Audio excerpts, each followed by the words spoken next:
mom passed me this note on the way up that said, ignore anything about favorite sons about Ted or Tony say, you're my favorite. She has to say that.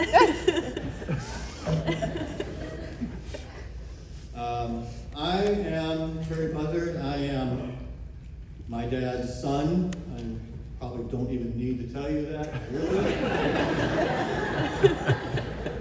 For better or for worse, my dad loved to say and point out to people, oh, look, don't we look the same. He looks just like me. I said, no, Dad, maybe you look like me. Maybe that's how it should be said, but get in line. Everyone does. I brought a little box with me. No, whoever said it's not puppies for everybody. It's three of my favorite things. My dad wanted to make sure everybody got 3 of his favorite things. And so everyone's going to get a moderately used hanky and threadbare t-shirts with little staining and some boxer shorts that for some reason rise really high over your belt line. Actually, don't get excited, I'm joking. I don't know if anybody read my dad's obituary. Anybody read that? No pressure for a son. If you've read that, wow. But that is something a son, a wife is super proud of. I mean, how can you not be proud of that? So he accomplished lots of accomplishments, and a very accomplished person. I'm honored to share some thoughts about my dad. I brought some objects, kind of just as kind of props and stuff to kind of say that someone passed like that, you start going through belongings and looking at stuff, and we're in his office where he spent most of his time. It was unbelievably clean when I went in there the last time, because that's not usually how he operates. But it's like busy mind, messy office or something like that. But it's amazing he could actually, because I remember in his law office, I'm looking as I'm walking through, is there carpet underneath all these papers? And he's like, yeah, I go, and he knew where everything was on that floor. Yeah, this class, that, that stuff, look at that. So he has an incredible mind, ability to memorize, ability to kind of synthesize and put things together.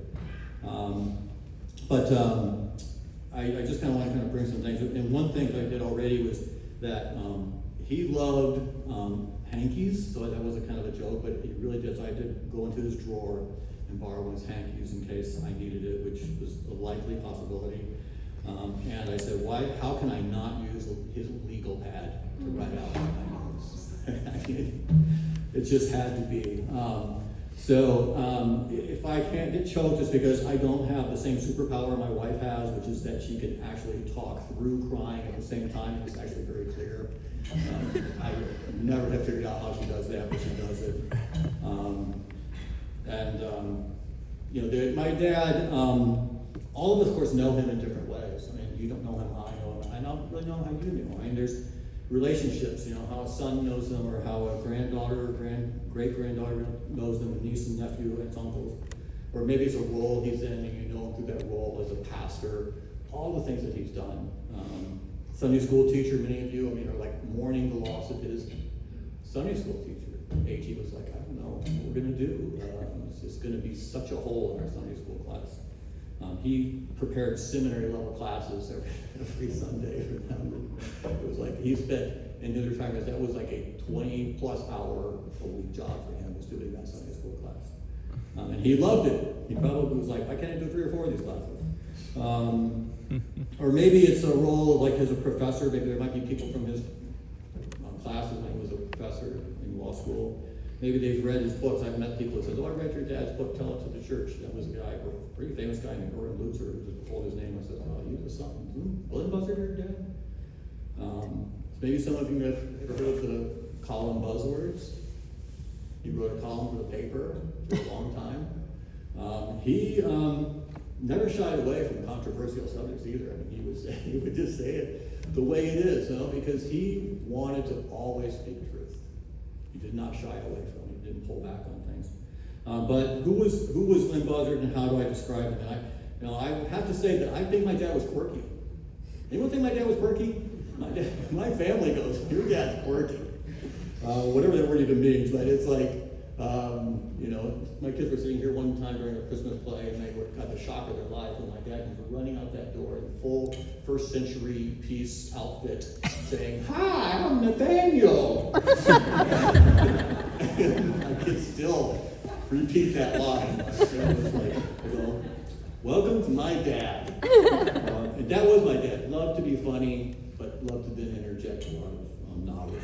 But my dad, so I'm going into his office, and one thing my dad loved was black licorice, which I cannot stand. But I'm like, there was 45 different flavors of licorice, he would pick black licorice, which no one would do that.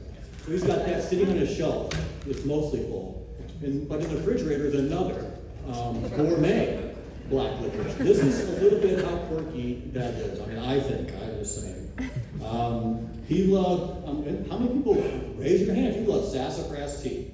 But this is actually tea, it's concentrated sassafras tea, and he has multiple bottles of this. I've never even had it before. But that was my dad. He had some superpowers. He was impervious to any embarrassment. Anyone want to disagree with that? You could not embarrass that guy. He would just laugh it off, no matter what you said. He goes to the restaurant, the car door's wide open, he just left, and engine's running. Dad, it's like that. Yeah, go, turn it off and shut the door. Yeah, Captain. He's quirky. He went, he graduated valedictorian in high school, got a full ride to Duke, graduated with Phi Beta Kappa at Duke, and went on to get a master's in teaching there, master's in divinity, overachiever. He wrote it, how he got from Portland to Duke was not on an airplane, or a train, or a car, or even a normal motorcycle, a Vespa scooter. I mean, he's halfway to a tricycle, and this was my quirky dad. But my dad was also, besides quirky, a communicator, a teacher, and an educator, and that was really his calling, I think.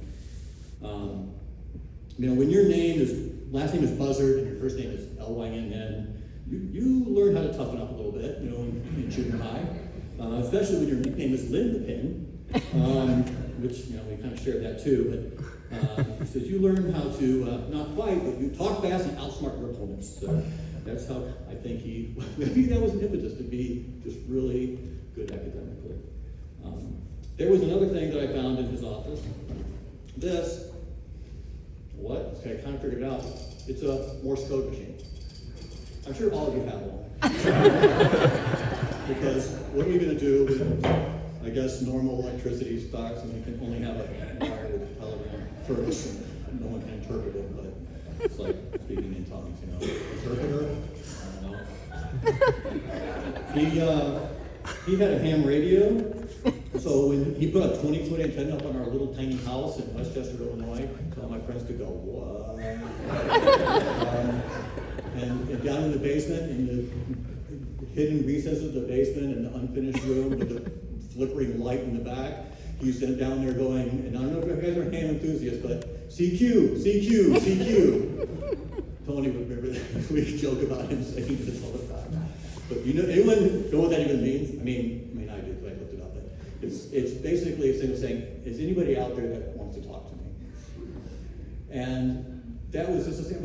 And that was my dad. He wanted to. His life was communication. His life was teaching. He wanted to not just get a hold of somebody, but then tell them how to live. I think. But that was what he felt like. He had a knowledge of the truth that he wanted to share. So I'll talk to anybody. Somebody just pick up. And he had this little big giant map with little pins everywhere of all these little countries. So he's down there CQing and probably, I remember a little piece of paper like A is dit dot, but all I know is SOS, but that's kind of what I needed. So the lesson I learned here from this, lesson 1, my dad intentionally sought out opportunities to talk, teach, and preach. That was my life lesson in that. Quirk 4, I have just one, but if anybody walked in the front with the books out there, I mean, he wrote a lot of books. This is just one of them. Holy Disobedience, When Christians Must Resist the State. Not a national New York Times bestseller, probably, but within the community he's writing it to, people would read that. It was kind of a big deal, maybe especially at the time that was being written. He authored many books, and the one, if you look at it, the theme, there's nothing not Christian about any of these books. These aren't fictional stories about some romance somewhere. They all had a purpose and a theme, is that promoting Christ and how to live in a world that is fallen and unpredictable. So he also, though I will say he loved reading fiction, Tom Clancy, Grisham, he loved spy novels. And I think we joke like, he really wanted to be a spy. He settled for being a preacher, I think, but boy, he wanted to be some covert operatives. I know, he watched those movies and I could just see, that's me. I'm not going to do it with my next one because it would kind of close our view, but you forgot to grab this off the shelf. The Winnebago. This, and you know you love Winnebagos when you buy a cologne bottle shaped like that. If you anyone want to try it, there's a half of a scent of odor still in there. It is called Wild Country. Really sums up my dad. Lynn, Wild Country buzzard. But he was kind of quirky in the, but he loved to travel. He loved to travel. He took us on these trips and we did bike rides. And by the way, I had a 24-inch bike and you had like a normal one. So, I had mom's bike. you had mom's bike? I was always last. I was the youngest by far, I think. I'm only a year younger, but you might have been in high school. I might have been in 8th grade. I can't remember. But I was in back, and there was a point where I wanted to quit. And I told him, I said, I was just exhausted. I'm pedaling twice as fast as everybody else. I told my dad, twice as fast. I'm on a 24-inch bike. And he always stayed back with me, and he argued he's there just for me. He was tired too. But he said, you can do this. And it was, I was like, I can't. And he says, you can do it. And he told the guys in the van who were going to just take me into the van to ride. He said, no, I'm not going to push through this. And so great lesson again from my dad to persevere. But his travels later, were, those actually were teaching us. And later in life, he traveled all over the world. He went to all of the Eastern Europe countries. He was in seminaries in Armenia and other countries in Romania. He went to the Kremlin. He met Gorbachev over religious freedom issues with the Siberian Seven, if anyone remembers that. He spent many summers and years as a dean of the Christian Hospital in Handong. And his theme, and what I learned in that lesson, is my dad's travels were intentionally to either be with family or to teach and equip others to advance Christ's kingdom. Those were his purposes. He did things with intentionality for the purpose of his family or for Christ. Quirk 6. Is my dad a spy? We're not sure. I think I may have checked some cufflinks and tie clips just to kind of see if there was any microphones or anything like that, but we're pretty sure it wasn't, we think. My lesson 4 was my dad intentionally, both covertly and overtly, like a spy, used his gifts, all his gifts, to teach and train and preach God's truth in a geopolitically charged and unpredictable world. He loved mixing religion and politics. Like, 2 things you're not supposed to talk about with people? Religion and politics. That's all he talked about. That's all he cared about. It was just constant. I mean, Fox News was on all the time. As he got older, I couldn't hear, so I could hear it up in my room. So, quirk number 6, and many of you don't know this, but I was as shocked as anybody. I thought it seemed like he may have been into devil worship. I mean, I looked and I saw this, and I go, oh my goodness, no! And my goodness, and then I realized, dude, he was a fanatic Blue Devils fan. So if there was a secular thing that he was not miss, it was the Blue Devils. third thing here, I think, is family. He loved his family. I'm talking like Ted. He loved the reunions. Of course, I'm the only one really coming in and making a big trip, but lives outside North Carolina. But he was so happy when we came over. I mean, this is kind of like, I don't know if he looks forward to, he's always asked my mom and dad, when are you coming down again? When are you coming down again? Because that's when they all got together, because that was kind of that rate limiting stuff. But my kids would say he was also super happy when we left. I'm like, okay, maybe, I don't know. Because, oh no, he was. He said, truth be told, we could be a little intrusive and demanding, maybe thermostat Nazis. So if you're familiar with that kind of thing. But of course, he especially loved my mom. I mean, that was something that you learned very quickly if you saw them together. I mean, I'm seeing a lot of nodding heads like, yeah, we witnessed that. I mean, there was a time, especially when he was slowing down, moving to retirement, that he could now fully devote all of his energies to her. It's like that Livy Newton-John's on, hopelessly devoted to you. I mean, that was like his theme, I think, to you, Mom. And all his energies he poured into you that he was pouring into other stuff. So my lesson 5 was how he loved her. Is perhaps something that I'm most proud of him. And so many things to be proud of for him. But he became more like Christ as he demonstrated that he loved her with all his heart. You can see it in all his soul and all his mind. He loved her. I know I'm talking about one last thing, and I can title it The Last Day, which may be the hardest part to get through. But there was no way that I could anticipate making this journey down here on Wednesday afternoon. It was going to be just to relieve other people doing work. Tony was staying overnight at the hospital. Mom had stayed overnight. She was being exhausted. And my wife's like, you need to go down. I said, I should go down. And I don't know why I had Wednesday. I think I had a thing playing tennis Wednesday morning to work out that day. I went down.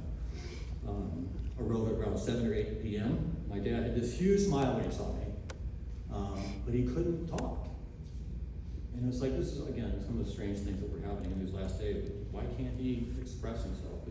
But he could smile, and he was like, oh, and puts his arms out, we hugged, and there was joy. I was staying overnight, the others had left around 8 or 9 o'clock. At midnight, a lot of commotion in the room. I look over, I say, he's laboring his breathing. I'm talking to the doctor there, and said, I think I might need a chest x-ray. I'm a doctor, so I'm kind of like inappropriately intervening in this stuff, but so maybe he needs an x-ray. He's breathing too fast. And so when everyone came in the room and they're all kind of gathered around, starting to get nasal cannulas on and stuff like that, and his eyeball hit mine, and he suddenly kind of stops. And she sees me and he points to, like he's telling me, that's my son. I mean, you can imagine what that meant to me, but those last words he spoke. I thought of it, and I don't know what it meant, but I'm thinking about it's just kind of, he's just introducing them to me, like you want them to know that I'm there, but I think he also has the right to be here. I accept him here, and it's my room with my people, and so he belongs to me, he can be with me. It went on, they had to transfer him down to a CCU. He struggled through the night on oxygen. Everyone was coming back the next day. And so it's not an accident that I rose, you know the word. You rise, sorry, my mom's little word. Arrived that night. About 2 o'clock, my mom comes in, and my dad was out of it until that moment my mom came in, and it's like, all of a sudden his eyes get big, and he's like, she was the star. It was like, I mean, I kind of went way down the list at that point. Tony's pastor and his wife came in that day. John came in with his wife Joyce. I mean, like all these people are coming in, and it's like between 2 and 5. Everyone's kind of there. And he lights up when John comes in, he lights up when Tony comes in. But it's kind of getting diminished and more diminished. And he literally cannot speak anywhere, but you can tell he kind of wants to. But it's just sensing like the time is near. So by 6 p.m. he really can't really communicate. His oxygen levels are so low, they're trying different things. By 8 p.m. after trying an intubation and failing, he was gone. So the great communicator, teacher for Christ, and he's unable to do so anymore, was taken to be with him, with his Father in heaven. Now, there's a passage in Acts that says something to the effect that when David's responsibilities from God were gone, God took him. And I think that's how it was. I think he was done. He couldn't communicate, and God said, "What you have done for me with your communication gifts I have given you is over. It's time to come home. And we'll let your life be the communication, and your kids be the communicator for you." So the blessing there is, of course, that his wife and children were with him, and the promise of my dad growing old with my mom came true. I like to imagine that when he got to heaven, the angels and hosts are there, they see my dad coming, they're not sure who he is, he's approaching with confidence the throne of grace, and they're like, "Hey, wait, you belong here?" And God points at him and says, "That's my son.